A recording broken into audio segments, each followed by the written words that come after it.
আপনি যখন জান্নাতে প্রবেশ করবেন তখন আপনি সর্বপ্রথম রাসূল সাল্লাল্লাহু আলাইহি ওয়াসাল্লামের কাছে যেতে চাইবেন। আপনি যখন নবী করিম সাল্লাল্লাহু আলাইহি ওয়াসাল্লামের বাড়িতে এবং তার পরিবারের কাছে যাবেন তখন আপনি লক্ষ্য করবেন সেখানে আরেকটি পরিবার আছে, আর এটি হবে সেই পরিবার যাদের ব্যাপারে আল্লাহ তাআলা পবিত্র কোরআনের সূরা আল ইমরানে উল্লেখ করেছেন, আর সেটি হচ্ছে ইমরানের পরিবার।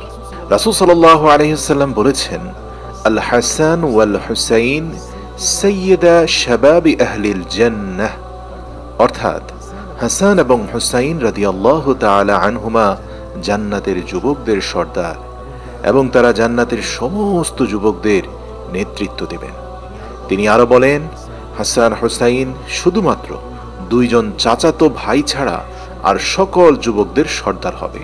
যে দুজন চাচাতো ভাই হাসান হুসাইনের সমমর্যাদায় যাবে তারা দুজন হচ্ছেন হযরত ঈসা আলাইহিস সালাম এবং তার চাচাতো ভাই হযরত ইয়াহইয়া আলাইহিস সালাম।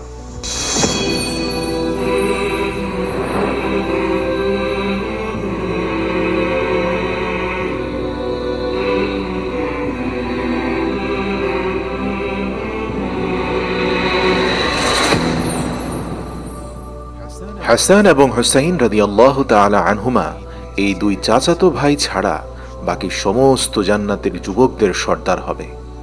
দর্শক, কল্পনা করুন জান্নাতে দুইজন যুবক হাসান এবং হুসাইন, এবং তাদের সাথে আরো রয়েছে ইমরানের পরিবার এবং আরো রয়েছে হযরত ঈসা আলাইহিস সালাম এবং হযরত ইয়াহইয়া আলাইহিস সালাম। অতঃপর নবী করিম সাল্লাল্লাহু আলাইহি ওয়াসাল্লাম বলেন, ওয়াল ফাতিমাতু সাইয়্যিদা নিসাই আহলিল জান্নাহ, আর ফাতেমা রাদিয়াল্লাহু তাআলা আনহা হচ্ছেন জান্নাতের সকল নারীদের সর্দার। তিনি হবেন জান্নাতের সকল নারীদের রানী, তবে ইমরানের কন্যা হযরত মরিয়ম আলাইহিস সালাম ছাড়া।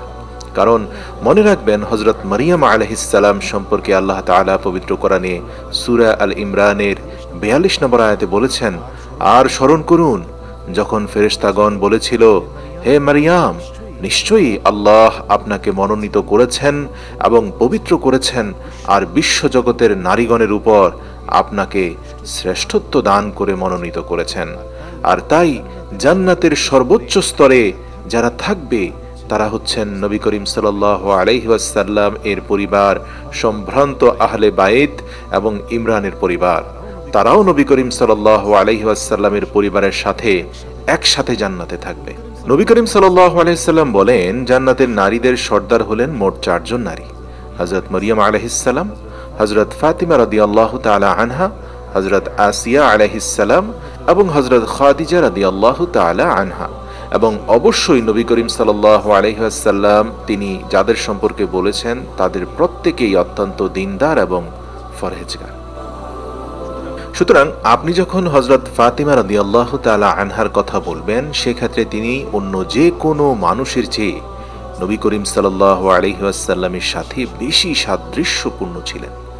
তিনি নবী করিম সাল্লাল্লাহু আলাইহি ওয়াসাল্লামকে সবচেয়ে বেশি অনুসরণ করতেন। আর যখন আপনি হযরত মরিয়ম আলাইহিস সালামের কথা বলবেন, তখন হযরত মরিয়ম আলাইহিস সালাম ছিলেন অত্যন্ত পবিত্র একজন মহিলা, যিনি সর্বক্ষণ তার ইবাদতে মগ্ন থাকতেন, অথচ তাকে এই দুনিয়াতে মিথ্যা অপবাদ দেয়া হয়েছিল। আর তাই আল্লাহ তাআলা জান্নাতে তাকে এমনভাবে সম্মানিত করবেন যা আমরা কল্পনাও করতে পারি না। এবং তারপর আপনি যদি হযরত আসিয়া আলাইহিস সালামের কথা বলেন, যিনি ফেরাউনের স্ত্রী ছিলেন, আর তিনি আল্লাহর সন্তুষ্টির জন্য ফেরাউনের রাজপ্রাসাদের বিলাসিতা এবং সমস্ত আরাম আয়েশ ত্যাগ করেছিলেন, এবং তিনি আল্লাহ তাআলার কাছে বলেছিলেন, হে আমার রব, আমার জন্য আপনি জান্নাতে আপনার পাশে একটি ঘর তৈরি করুন। দর্শক, এখন কল্পনা করুন যে আল্লাহর পাশে সেই বিশেষ ঘরটি কেমন হতে পারে, যে ঘর সম্পর্কে আপনি এই দুনিয়ায় থাকতে কোরআনে সূরা আত-তাহরিমের 11 নম্বর আয়াতে পড়েছিলেন, মানে যে ঘরটি হযরত মরিয়ম আলাইহিস সালামের জন্য নির্মাণ করা হয়েছে। সবশেষে রয়েছে হযরত খাদিজা রাদিয়াল্লাহু তাআলা আনহা, এবং হযরত খাদিজা রাদিয়াল্লাহু তাআলা আনহা ছিলেন সেই মহিলা যিনি নবী করিম সাল্লাল্লাহু আলাইহি ওয়াসাল্লামকে তার বাহুতে জড়িয়ে ধরে সান্ত্বনা দিয়েছিলেন, বিশেষ করে যখন যুবক নবী সাল্লাল্লাহু আলাইহি ওয়াসাল্লাম প্রথম ওহী পেয়েছিলেন। আপনি যদি জাহিলিয়াতের যুগে হযরত খাদিজা রাদিয়াল্লাহু তাআলা আনহার জীবনী পড়েন, তাহলে দেখবেন জাহিলিয়াতের যুগেও হযরত খাদিজা রাদিয়াল্লাহু তাআলা আনহার সেই বিখ্যাত বাড়িটি ছিল যেখানে তিনি বসবাস করতেন। সেই জাহিলিয়াতের যুগে তার বাড়ির সামনে একটি রেশমের তৈরি সবুজ রঙের তাঁবু ছিল, এবং এটি দুটি জিনিসের চিহ্ন ছিল। এক নম্বর হচ্ছে তার অগাধ সম্পদ, আর তাই তাঁবুটি তার বাড়ির সৌন্দর্য বর্ধন এবং ডেকোরেশনের জন্য ছিল। আর দুই নম্বর হচ্ছে জাহিলিয়াতের যুগেও হযরত খাদিজা রাদিয়াল্লাহু তাআলা আনহা ছিলেন একজন উদার এবং মহৎ প্রকৃতির নারী, তাই এটি দরিদ্র লোকেদের জন্য একটি নিদর্শন ছিল।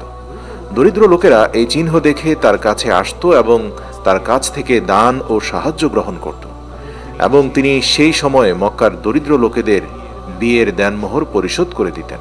অতএব জাহিলিয়াতের যুগেও হযরত খাদিজা রাদিয়াল্লাহু তাআলা আনহার নিজস্ব বিলাসবহুল বাড়ি ছিল, আর জান্নাতে এখন তিনি প্রবেশ করবেন, সেখানেও তার জন্য মুক্তার তৈরি স্বতন্ত্র ঘরটি দেখতে পাবেন আপনি, যা কেবল হযরত খাদিজা রাদিয়াল্লাহু তাআলা আনহার জন্যই তৈরি করা হয়েছে। প্রিয় দর্শক, দেখুন আল্লাহর পক্ষ থেকে কি মহা পুরস্কার রয়েছে তার জন্য। জাহিলিয়াতের দিনে তিনি আল্লাহর সন্তুষ্টির জন্য তার সেই বিলাসবহুল বাড়িটি দান করে দিয়েছিলেন, যার বিনিময়ে আল্লাহ তাআলা তাকে জান্নাতে একটি মুক্তার তৈরি বাড়ি দিয়েছেন, যার প্রশংসা আমরা সবাই করতে বাধ্য। সুতরাং আপনি যখন জান্নাতে যাবেন এবং আপনি নবী করিম সাল্লাল্লাহু আলাইহি ওয়াসাল্লাম এবং হযরত খাদিজা রাদিয়াল্লাহু তাআলা আনহা এর সাথে সাক্ষাৎ করবেন, আপনি দেখতে পাবেন জান্নাতে তাদের জন্য এমন একটি বিশেষ ঘর আছে যা অন্য কারো নেই, এবং এই বাড়িতে তাদের সঙ্গে আরও থাকবেন হযরত আসিয়া আলাইহিস সালাম এবং ইমরানের পরিবার। কিন্তু আপনি যখন মদিনার ইতিহাস সম্পর্কে পড়বেন, আপনার কাছে মনে হবে এটিও একটি জান্নাত, এবং আপনি যখন মদিনায় ভ্রমণ করবেন, আপনার তখন ইচ্ছে করবে রাসূল সাল্লাল্লাহু আলাইহি ওয়াসাল্লামের স্ত্রীদের ঘরগুলো ঘুরে দেখতে, যেগুলোকে কোরআনে বলা হয়েছে হুজরাত। আর আল্লাহ তাআলা পবিত্র কোরআনে রাসূল সাল্লাল্লাহু আলাইহি ওয়াসাল্লামের স্ত্রীদের জন্য জান্নাতে যে পুরস্কারের কথা বলেছেন, আল্লাহ তাআলা পবিত্র কোরআনে সূরা আল আহজাবের 31 নম্বর আয়াতে বলেন, আর তোমাদের মধ্যে যে কেউ আল্লাহ ও তার রাসূলের প্রতি অনুগত হবে এবং সৎ কাজ করবে, তাকে আমি পুরস্কার দেব 2 বার, আর তার জন্য আমি প্রস্তুত রেখেছি সম্মানজনক রিজিক। বিখ্যাত মুফাসসির ইমাম ইবনে কাসির রাহিমাহুল্লাহ বলেন, আল্লাহ এই আয়াতে যে পুরস্কারের কথা বলেছেন তা জান্নাতের সর্বোচ্চ স্তরের একটি বিশেষ স্থান। সুতরাং আল্লাহ তাআলা বলেছেন, মদিনায় রাসূল সাল্লাল্লাহু আলাইহি ওয়াসাল্লামের স্ত্রীদের যেমন হুজরাত ছিল, যে সকল সাহাবায়ে কেরাম সেসব ঘরের আশপাশে বসবাস করতেন তারা জানতেন যে এগুলো রাসূল সাল্লাল্লাহু আলাইহি ওয়াসাল্লামের স্ত্রীদের বাসস্থান, আর এখন জান্নাতেও তাদের অবস্থান হবে রাসূল সাল্লাল্লাহু আলাইহি ওয়াসাল্লামের স্ত্রীদের বাড়ির আশপাশে, অর্থাৎ জান্নাতের সর্বোচ্চ স্তরে। সুতরাং এই হচ্ছে রাসূলুল্লাহ সাল্লাল্লাহু আলাইহি ওয়াসাল্লামের পরিবার এবং জান্নাতে তাদের মর্যাদা। আপনি জান্নাতে সেখানে বেড়াতে যেতে চাইবেন এবং হযরত আয়েশা রাদিয়াল্লাহু তাআলা আনহা অথবা হযরত হাফসা রাদিয়াল্লাহু তাআলা আনহা অথবা আল্লাহর রাসূল সাল্লাল্লাহু আলাইহি ওয়াসাল্লামের যে কোনো স্ত্রীদের জান্নাতের গেস্ট হাউসে ঘুরতে যেতে চাইবেন, এবং তারপরে আপনাদের জন্য সেখানে রয়েছে দুনিয়াতে জান্নাতের সুসংবাদ প্রাপ্ত 10 জন সাহাবীরা, যাদেরকে বলা হয় আশআরা মুবাশশারা। আর আমাদের এই 10 জন বিশেষ সাহাবীর নাম মুখস্থ করা উচিত, এবং আমাদের বাচ্চাদেরকেও তাদের নাম মুখস্থ করানো উচিত। তারা হলেন 1 নম্বর হযরত আবু বকর সিদ্দিক রাদিয়াল্লাহু তাআলা আনহু, 2 হযরত ওমর রাদিয়াল্লাহু তাআলা আনহু, হযরত উসমান রাদিয়াল্লাহু তাআলা আনহু, হযরত আলী রাদিয়াল্লাহু তাআলা আনহু, হযরত তালহা রাদিয়াল্লাহু তাআলা আনহু, হযরত আব্দুল্লাহ আল জুবাইর রাদিয়াল্লাহু তাআলা আনহু, হযরত আব্দুর রহমান বিন আউফ রাদিয়াল্লাহু তাআলা আনহু, হযরত সাদ ইবনে আবি ওয়াক্কাস রাদিয়াল্লাহু তাআলা আনহু, হযরত সাঈদ ইবনে যায়েদ রাদিয়াল্লাহু তাআলা আনহু, হযরত আবু উবাইদা ইবনুল জাররাহ রাদিয়াল্লাহু তাআলা আনহু। এই 10 জন জান্নাতের সুসংবাদ প্রাপ্ত বিখ্যাত সাহাবী। আর নবী করিম সাল্লাল্লাহু আলাইহি ওয়াসাল্লাম বলেছেন, তাদের মধ্যে প্রথম 2 জন হযরত আবু বকর ও হযরত ওমর রাদিয়াল্লাহু তাআলা আনহুমা, তারা 2 জন হবেন জান্নাতের সকল পুরুষদের নেতা, নবী ব্যতীত। সুতরাং জান্নাতে আপনি আপনার সাথে পাবেন পুরুষদের নেতা, আপনার সাথে আরো পাবেন মহিলাদের নেতা, এছাড়াও আপনার সঙ্গে থাকবে যুবকদের নেতা। হযরত হাসান ও হযরত হুসাইন রাদিয়াল্লাহু তাআলা আনহুমা, এবং জান্নাতে আপনার সাথে আরও রয়েছে 10 জন জান্নাতের সুসংবাদপ্রাপ্ত বিখ্যাত সাহাবী। ভেবে দেখুন জান্নাতে তাদের অবস্থান কতটা উঁচু। রাসূল সাল্লাল্লাহু আলাইহি ওয়াসাল্লাম আল ইসরা ও মেরাজের রাতে জান্নাতের মধ্যে দিয়ে হেঁটে যাচ্ছিলেন এবং তিনি একটি সুন্দর সোনার প্রাসাদ দেখতে পেলেন এবং তিনি ভাবলেন এটি অবশ্যই আমার জন্য হবে, তাই তিনি সেই প্রাসাদের চাবি চেয়েছিলেন। তিনি হযরত জিবরাইল আলাইহিস সালামকে বললেন, আমি কি এর ভেতরে যেতে পারি? হযরত জিবরাইল আলাইহিস সালাম বললেন, আসলে এটা হযরত ওমর বিন খাত্তাবের জন্য নির্মিত প্রাসাদ। নবী করিম সাল্লাল্লাহু আলাইহি সাল্লাম বললেন, আমার তখন মনে পড়েছিল হযরত ওমর রাদিয়াল্লাহু তাআলা আনহু কতটা ঈর্ষাপরায়ণ মানুষ, তাই আমি তৎক্ষণাৎ সেই ঘরের সামনে থেকে সরে আসি। হযরত ওমর রাদিয়াল্লাহু তাআলা আনহু এই কথা শুনে কাঁদতে শুরু করলেন এবং তিনি বললেন, হে আল্লাহর রাসূল, কেউ কি আপনার প্রতি ঈর্ষা করতে পারে? কেননা তার এটা ভেবে খারাপ লাগছিল যে যদিও নবী করিম সাল্লাল্লাহু আলাইহি সাল্লাম তাকে জান্নাতের সেই প্রাসাদের সুসংবাদ দিয়েছিলেন, কিন্তু নবী করিম সাল্লাল্লাহু আলাইহি সাল্লাম এর মনে হয়নি যে তিনি সেই বাড়িতে যেতে পারবেন। তিনি বললেন, আমি এমন কে যে আপনি আমার ঘরে প্রবেশ করতে বিব্রত হবেন, হে আল্লাহর রাসূল? প্রিয় দর্শক, তাহলে চিন্তা করুন, জান্নাতে হযরত ওমর রাদিয়াল্লাহু তাআলা আনহুর জন্য সোনার তৈরি প্রাসাদ রয়েছে, যিনি নবী করিম সাল্লাল্লাহু আলাইহি সাল্লামের এমন একজন প্রিয় সাহাবী যাকে তার উম্মতেরাও এত ভালোবাসে। অতঃপর আপনি যখন নবী করিম সাল্লাল্লাহু আলাইহি সাল্লামের পরিবারের লোকজনদের সাথে সাক্ষাৎ শেষ করে ফিরে আসবেন, এরপর আপনি নবী করিম সাল্লাল্লাহু আলাইহি সাল্লামের প্রতিবেশীদের বাড়িতে যেতে চাইবেন এবং নবী করিম সাল্লাল্লাহু আলাইহি ওয়াসাল্লাম বলেছেন হযরত তালহা এবং জুবাইর রাদিয়াল্লাহু তাআলা আনহুমা, তারা দুইজন হবে জান্নাতে আমার দুই প্রতিবেশী এবং তাদের কিছু বিশেষ মর্যাদা আছে, কারণ তারাই ছিল সেই দুই যুবক যারা মক্কার জীবনের কঠিন সময় নবী করিম সাল্লাল্লাহু আলাইহি ওয়াসাল্লামকে সব ক্ষেত্রে রক্ষা করেছিলেন। হযরত জুবাইর রাদিয়াল্লাহু তাআলা আনহু ছিলেন প্রথম ব্যক্তি যিনি নবী করিম সাল্লাল্লাহু আলাইহি সাল্লামকে রক্ষা করতে তার সামনে তরবারি নিয়ে দাঁড়িয়েছিলেন, এবং হযরত তালহা রাদিয়াল্লাহু তাআলা আনহু, যাকে জীবন্ত শহীদ উপাধি দেয়া হয়েছে, আর তিনি ছিলেন আক্ষরিক অর্থেই জীবন্ত শহীদ, কারণ উহুদের যুদ্ধে তিনি নবী করিম সাল্লাল্লাহু আলাইহি সাল্লামের দিকে ধেয়ে আসা তীরগুলি নিজের বুক ও পিঠ দিয়ে প্রতিহত করেছিলেন এবং নবী করিম সাল্লাল্লাহু আলাইহি সাল্লামকে রক্ষা করার জন্য তার সারা শরীরে শত শত ক্ষত সৃষ্টি হয়েছিল। আর এখন জান্নাতে তারা দুজন নবী করিম সাল্লাল্লাহু আলাইহি সাল্লামের প্রতিবেশী।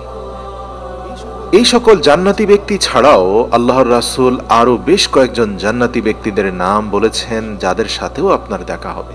এদের মধ্যে সর্বপ্রথমে যারা থাকবেন তারা হচ্ছেন শহীদ সাহাবীরা। তারা হচ্ছেন ওই সমস্ত সাহাবীরা যারা রাসূল সাল্লাল্লাহু আলাইহি সাল্লামের সঙ্গে জিহাদে অংশগ্রহণ করে শহীদ হয়েছে। এটি সবচেয়ে সুন্দর বর্ণনাগুলোর মধ্যে একটি। আল্লাহর রাসূল সাল্লাল্লাহু আলাইহি সাল্লাম বলেছেন, আমি যখন জান্নাতে প্রবেশ করলাম, আমি দেখলাম হযরত জাফর রাদিয়াল্লাহু তাআলা আনহুকে আল্লাহ তাআলা তার কাটা দুটি হাতের বিনিময়ে দুটি জান্নাতি ডানা দান করেছেন, যা তার সৌন্দর্যকে আরো কয়েক গুণ বৃদ্ধি করে দিয়েছেন, এবং সে জান্নাতে ফেরেশতাদের সঙ্গে উড়ে বেড়াচ্ছে।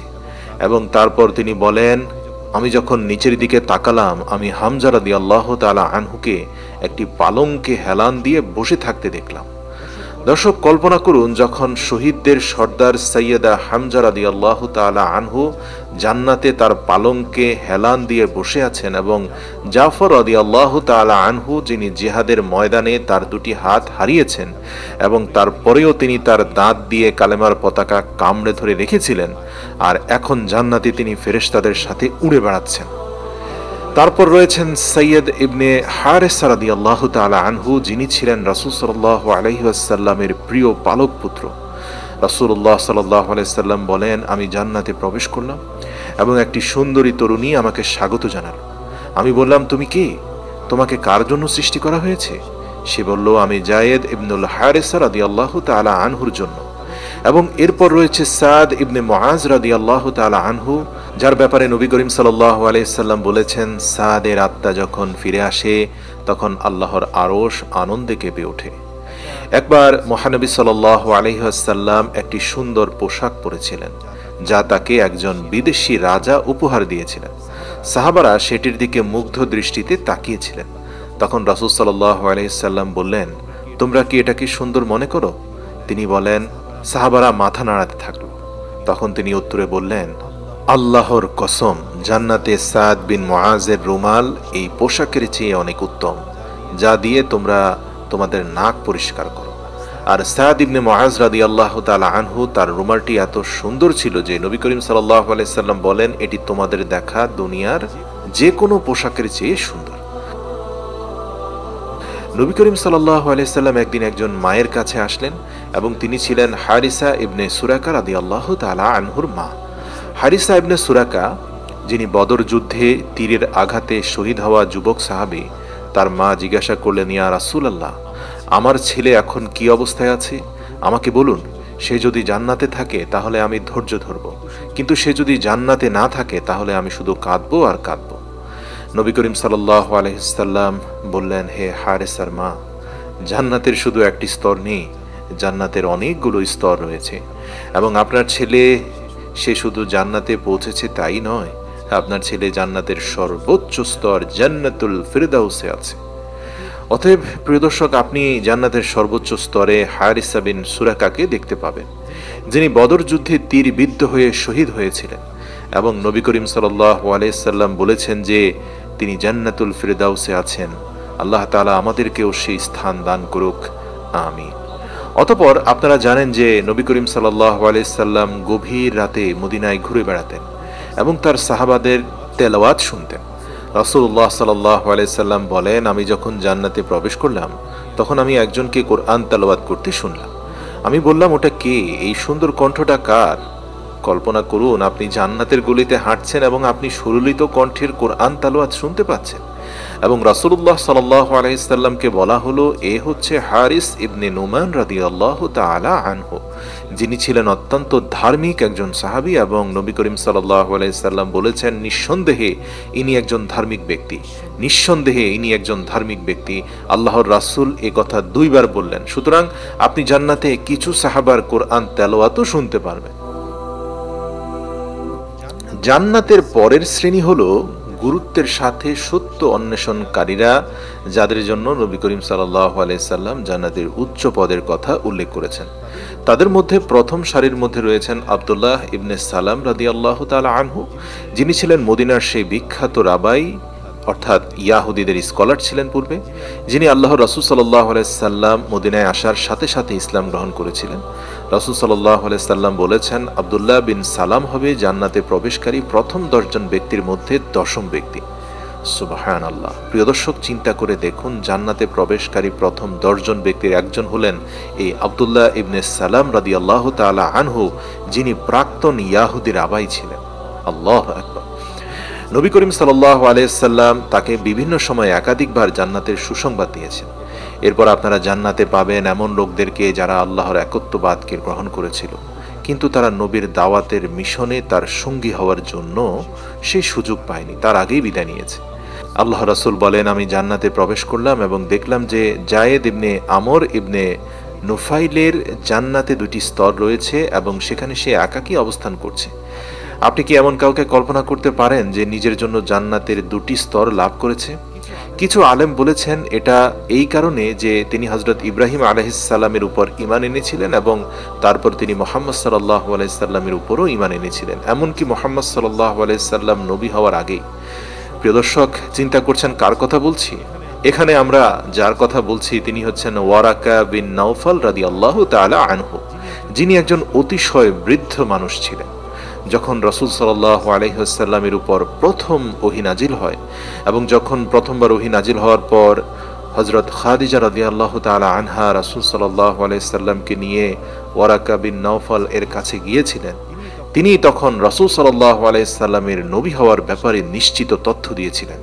তিনি আল্লাহর রাসূলের আগমনের কথা আগে থেকেই জানতেন এবং তিনি তার জন্য অপেক্ষা করছিলেন, কিন্তু তিনি রাসূল সাল্লাল্লাহু আলাইহি সাল্লামের সহচর্য লাভ করার খুব একটা সময় পাননি, কেননা তিনি অত্যন্ত বৃদ্ধ হয়ে পড়েছিলেন। আর রাসূল সাল্লাল্লাহু আলাইহি সাল্লাম বলতেন, তোমরা ওয়ারাকার সম্পর্কে কোনো মন্দ কথা বলো না, কেননা আমি দেখেছি যে জান্নাতে তার 1টি বা 2টি বাগান রয়েছে, এবং তারপর যারা জান্নাতে থাকবেন তারা হচ্ছে রাসূল সাল্লাল্লাহু আলাইহি সাল্লাম এর সঙ্গে যারা দ্বীনের বিজয়ের জন্য সংগ্রাম করেছিলেন, এবং তাদের মধ্যে সর্বপ্রথম যার নাম আসবে তিনি হযরত বিলাল রাদিয়াল্লাহু তাআলা আনহু ছাড়া আর কেউ নন, যিনি হবেন জান্নাতের মুয়াজ্জিনদের সর্দার। নবী করিম সাল্লাল্লাহু আলাইহি সাল্লাম বলেন, আমি জান্নাতে প্রবেশ করলাম এবং আমার আগে আগে কারো পায়ের শব্দ শুনতে পেলাম। আমি হযরত জিবরাইল আলাইহিস সালামকে জিজ্ঞাসা করলাম, ইয়া জিবরাইল, এটা কিসের আওয়াজ? জিবরাইল আলাইহিস সালাম বললেন, এগুলো হযরত বেলাল রাদিয়াল্লাহু তাআলা আনহুর পায়ের আওয়াজ। কতিপয় আলেম বলেছেন এর হিকমত রয়েছে। মদিনায় যখন সাহাবারা হযরত বেলাল রাদিয়াল্লাহু তাআলা আনহুকে মসজিদে আজান দেওয়ার জন্য যেতে দেখতেন, তখন তিনি রাসূল সাল্লাল্লাহু আলাইহি সাল্লামের আগে আগে হেঁটে যেতেন। তাই তিনি যেটা মদিনায় করতেন, এখন জান্নাতেও তিনি তাই করছেন। এবং তারপর অবশেষে জান্নাতে আপনার সঙ্গী হিসাবে তারা থাকবে যারা সুযোগের সদ্ব্যবহার করেছিল। যখন তারা সুযোগ পেয়েছিল, নিজেদেরকে রাসূল সাল্লাল্লাহু আলাইহি সাল্লামের খেদমতে হাজির করেছিল। রাসূল সাল্লাল্লাহু আলাইহি সাল্লাম বলেন, আমি নিজেকে জান্নাতে প্রবেশ করতে দেখেছি এবং সাথে সাথে আমি উম্মে সুলাইম রাদিয়াল্লাহু তাআলা আনহাকে দেখতে পেলাম, যিনি ছিলেন আবু তালহা রাদিয়াল্লাহু তাআলা আনহুর স্ত্রী এবং হযরত আনাস ইবনে মালিক রাদিয়াল্লাহু তাআলা আনহু এর মা। সুবহানাল্লাহ। এই মহিলা, যিনি তার সন্তানকে নবী করিম সাল্লাল্লাহু আলাইহি সাল্লামের খেদমতের জন্য দিয়েছিলেন, এবং আবু তালহা রাদিয়াল্লাহু তাআলা আনহু, যিনি তার সেরা বাগানটি আল্লাহর সন্তুষ্টির জন্য দান করে দিয়েছিলেন। আর এখন তাদের কাছে জান্নাতের সেই বাগান রয়েছে। দুনিয়ার বাগানের বিনিময়ে আল্লাহ তাদের যেই প্রতিদানের প্রতিশ্রুতি দিয়েছেন, এবং আপনি জান্নাতে সেখানে প্রবেশ করতে পারবেন, নিজের চোখে সেই বাগান দেখতে পারবেন এবং আপনি স্মরণ করতে পারবেন এই সেই জান্নাতের বাগান যার প্রতিশ্রুতি দুনিয়াতে দেয়া হয়েছিল। এটাই সেই বাগান যার সম্পর্কে আল্লাহ তাআলা পবিত্র কোরআনে সূরা আল ইমরানের 92 নম্বর আয়াতে বলেছিলেন, তোমরা কখনো পুণ্য লাভ করতে পারবে না যতক্ষণ না তোমাদের প্রিয় জিনিস হতে আল্লাহর পথে ব্যয় করছো, আর তোমরা যা কিছু ব্যয় করো নিশ্চয়ই আল্লাহ সে বিষয়ে খুব ভালোভাবেই অবগত। আর জান্নাতে এখন আপনি সেই প্রতিশ্রুত বাগান লাভ করবেন। এছাড়াও জান্নাতের বাগানের কথা বলতে গেলে আপনি হয়তো জান্নাতে আরও একটি বাগান দেখতে পাবেন এবং আপনি নিশ্চয়ই সেখানে পরিদর্শন করতে চাইবেন। আর সেটি হচ্ছে হযরত আবু দাহদাহ রাদিয়াল্লাহু তাআলা আনহুর খেজুরের বাগান, যার সম্পর্কে নবী করিম সাল্লাল্লাহু আলাইহি সাল্লাম বলেছেন, হযরত আবু দাহদাহ রাদিয়াল্লাহু তাআলা আনহুর জন্য জান্নাতের বাগানে কত খেজুর গাছ রয়েছে। সুতরাং আপনি যখন জান্নাতে যাবেন, আপনি খেজুর গাছের এই বিশাল বাগানটি দেখলে আপনার নিশ্চয়ই মনে পড়বে এটি হযরত আবু দাহদাহ রাদিয়াল্লাহু তাআলা আনহুর বাগান। আর মনে পড়বে সেই বিখ্যাত ঘটনা। হযরত আনাস রাদিয়াল্লাহু তাআলা আনহু বর্ণনা করেন যে মদিনায় এক ইয়াতিম ছেলের একটি খেজুর বাগান ছিল। তার বাগানের সঙ্গে আবু লুবাবা নামে এক লোকেরও একটি খেজুর বাগান ছিল। ইয়াতিম ছেলেটি তার বাগানের সীমানা প্রাচীর নির্মাণের চিন্তা করল, যাতে প্রত্যেকের অংশ পৃথক হয়ে যায়। প্রাচীর দিতে গিয়ে সে দেখল প্রতিবেশী আবুল বাবার বাগানের একটি খেজুর গাছ তার সীমানার মধ্যে পড়ে আছে, যে কারণে তার প্রাচীরটি সোজা করে নির্মাণ করা সম্ভব হচ্ছে না। প্রতিবেশীর কাছে গিয়ে তার সমস্যার কথা জানিয়ে গাছটি দান করার অথবা বিক্রির প্রস্তাব দিল সেই ইয়াতিম ছেলেটি। কিন্তু কঠোর স্বভাবের আবু লুবাবা আল্লাহর কসম করে বলল, কোনোভাবেই সে এই গাছটি ওই ইয়াতিম ছেলেকে দিবে না। কোনো উপায় না পেয়ে ইয়াতিম ছেলেটি আল্লাহর রাসূলের কাছে বিচার দিল।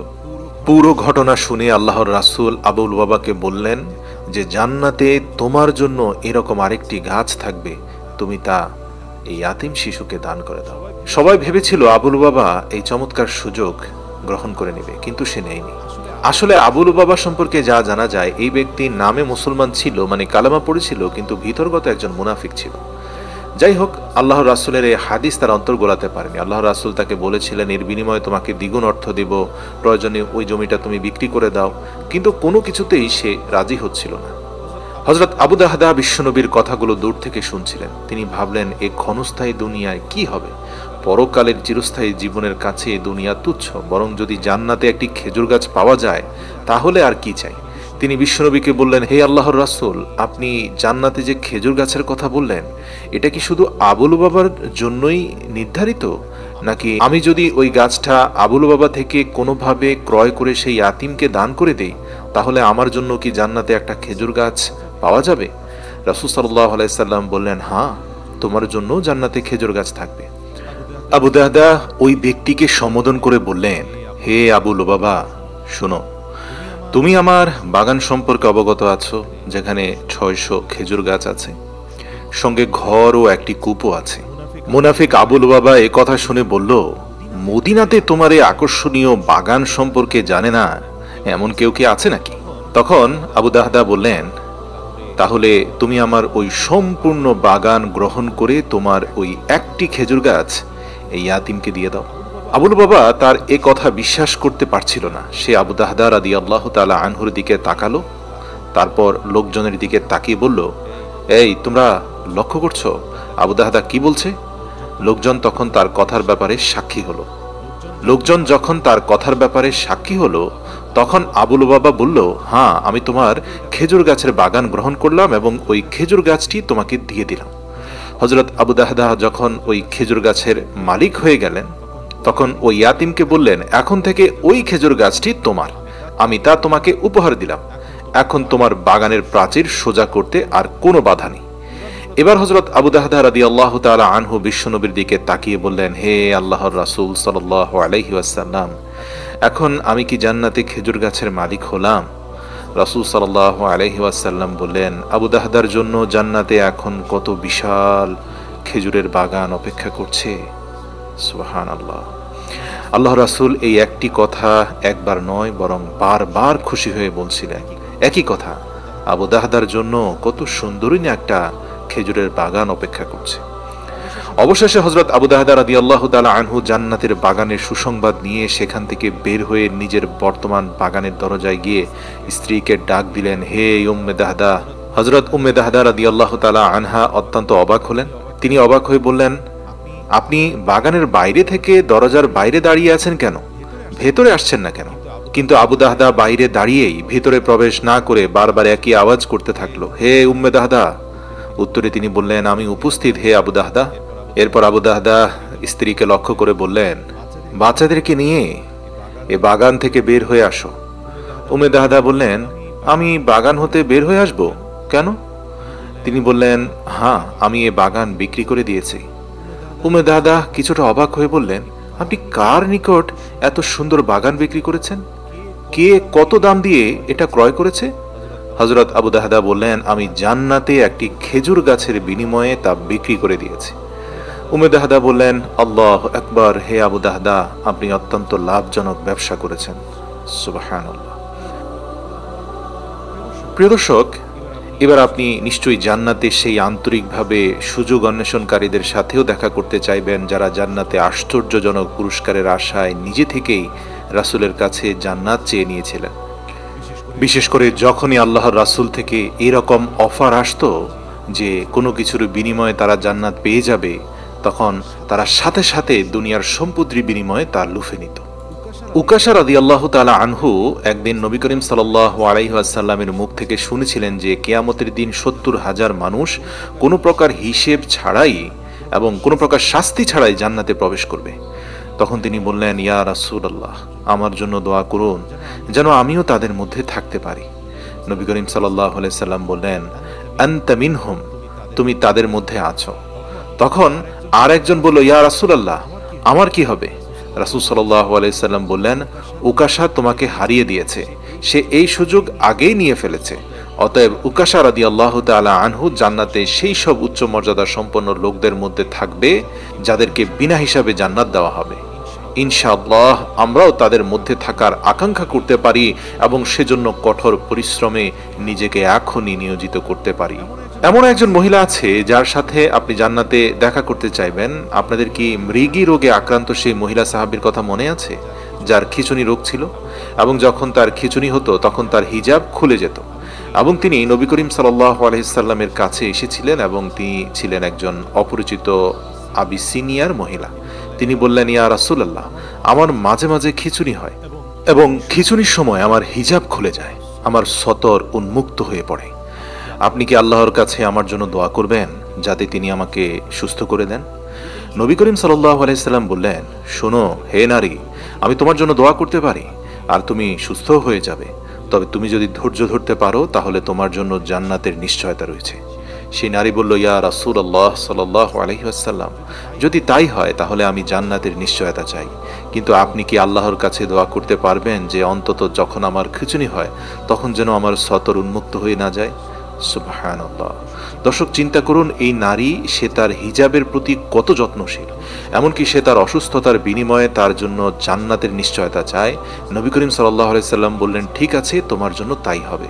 প্রিয় দর্শক, কল্পনা করুন যে আপনি জান্নাতে কতজন সাহাবায়ে কেরামের সাথে সাক্ষাৎ করবেন, যাদের নামও হয়তো আপনি জানেন না, কিন্তু তাদের গল্প ইসলামের ইতিহাসে অনেক বিখ্যাত মানুষদেরকে অনুপ্রাণিত করেছে।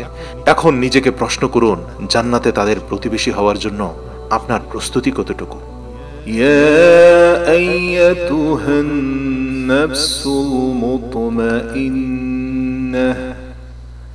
ইরজিই ইলা রাব্বিকি রাদিয়াতাম মারদিয়াহ فادخلي في عبادي وادخلي جنتي